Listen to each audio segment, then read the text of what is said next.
네, 안녕하세요 여러분.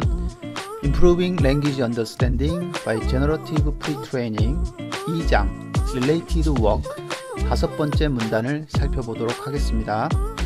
먼저 오늘 영어 문장을 들어보세요. Auxiliary training objectives.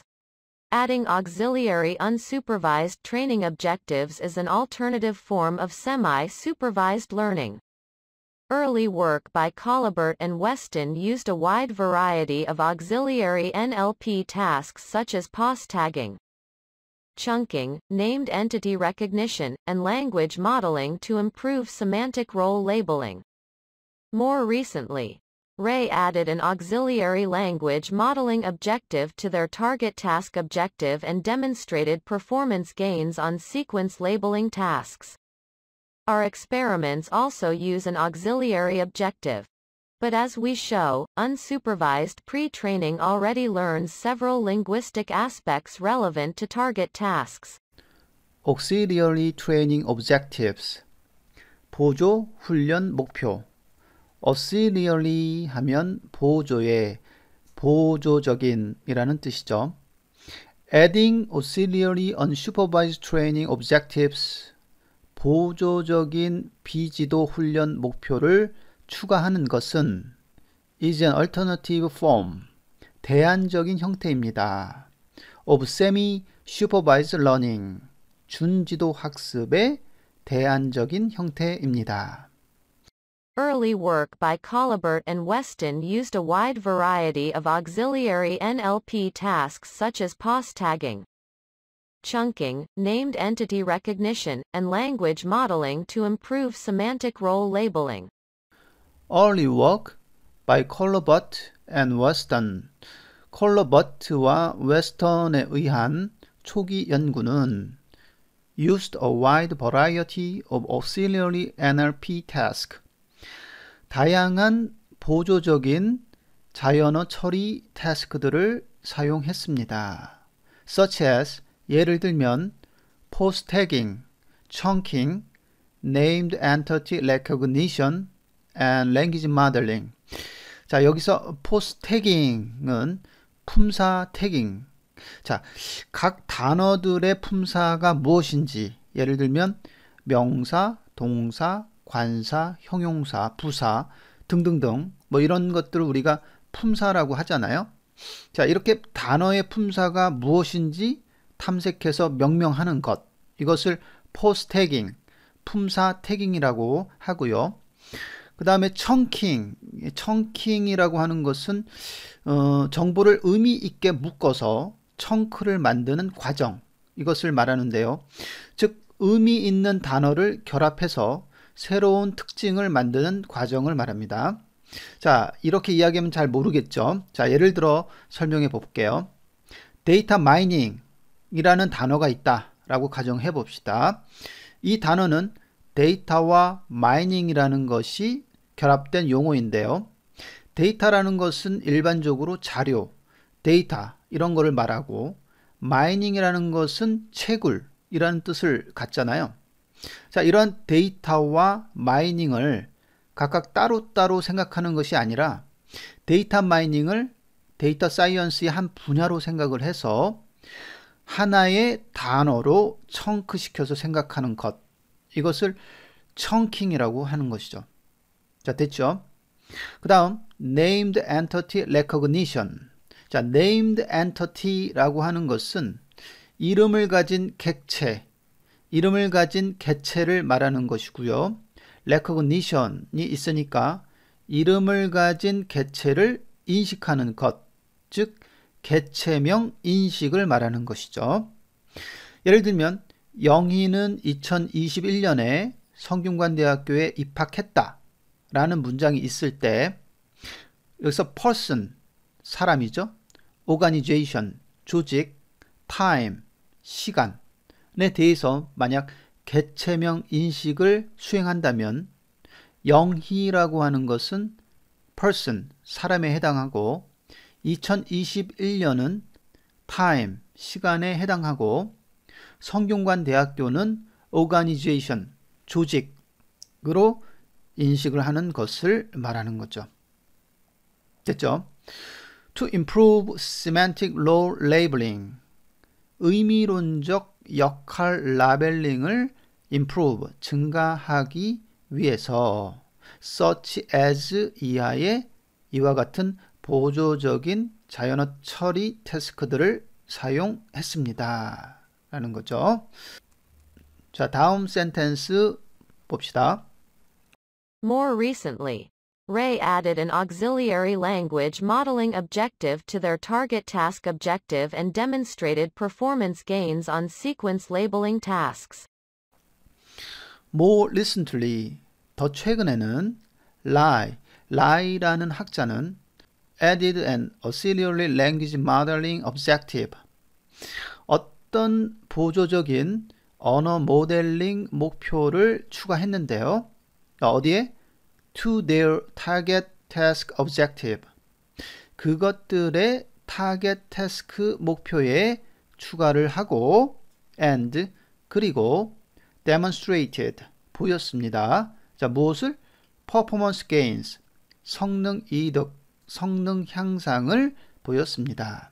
어디에? on sequence labeling task sequence labeling task에 대한 성능 향상을 보였습니다.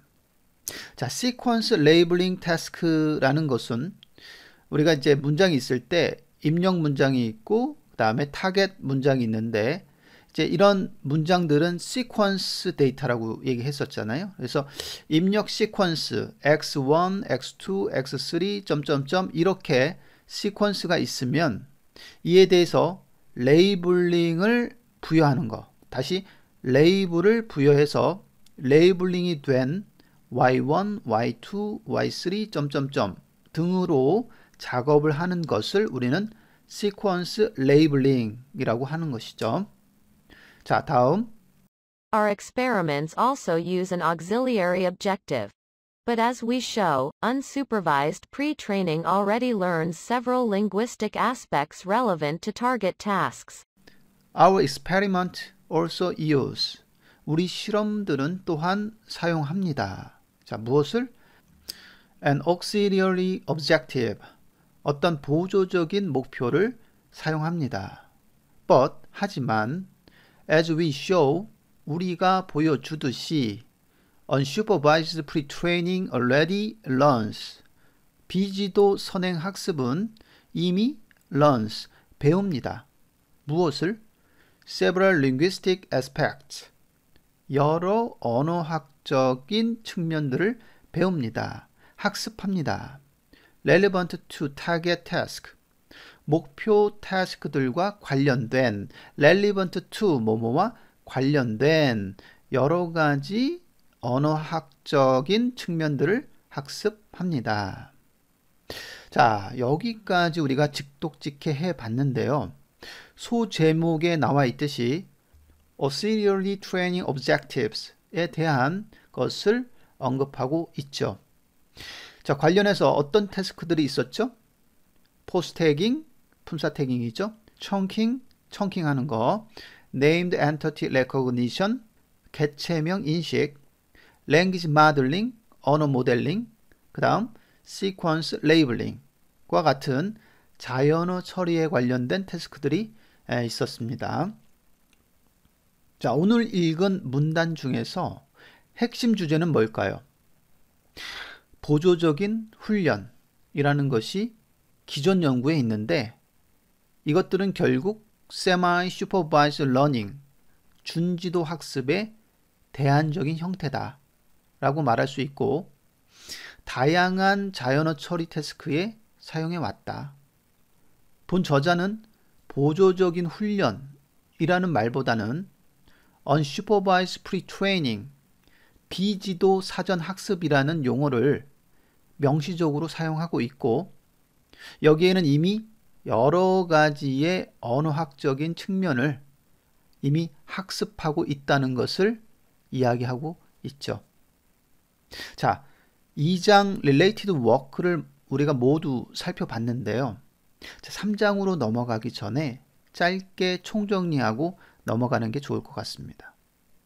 자, 본 논문에서는 관련 연구를 3가지로 구성을 했어요. 첫째, semi-supervised learning. 둘째, unsupervised pre-training.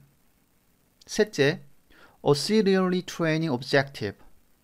자, 첫 번째로 본 연구의 범주에 대해서 이야기를 하고 있죠. 본 논문의 연구 범주는 semi-supervised learning for NLP라고 언급을 명시적으로 했어요. 자, 그래서 semi-supervised learning에 대해서 쭉 이야기를 하고 있죠. 초기 연구부터 최신 연구까지 쭉 설명을 했어요. 라벨링된 데이터로부터 학습을 시키면 너무너무 좋지만 그런 라벨링된 학습 데이터를 만들어내기 위해서는 뭐가 필요해요? 시간과 비용이 많이 들죠. 따라서 라벨링 안 된 로 데이터에서 바로 학습시키는 방법은 없을까? 있다. 먼저 단어 수준의 정보를 이용하자.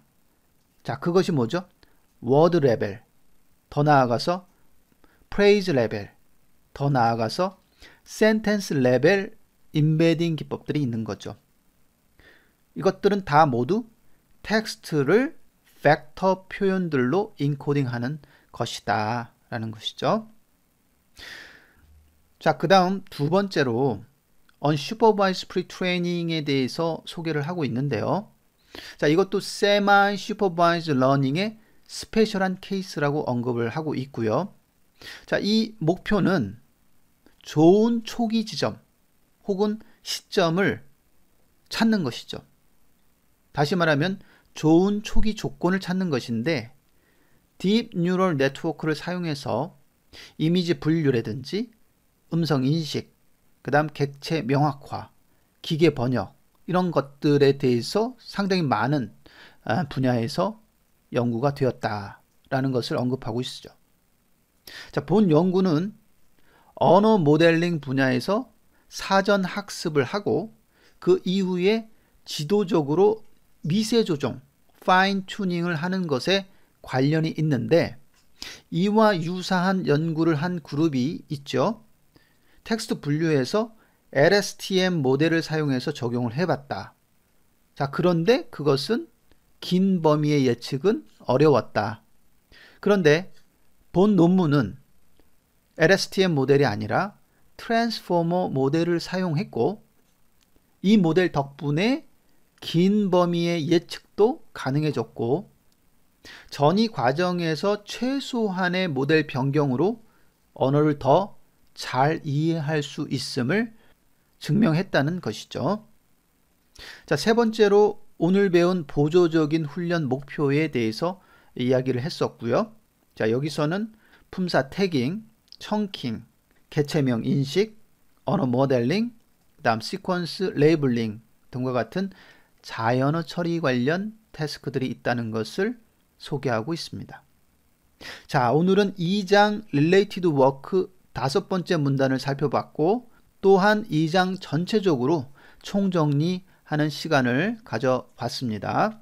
자, 오늘은 여기까지 하겠습니다. 수고 많이 했고요. 오늘도 즐거운 하루 되세요. Have a nice day and see you next time. Bye.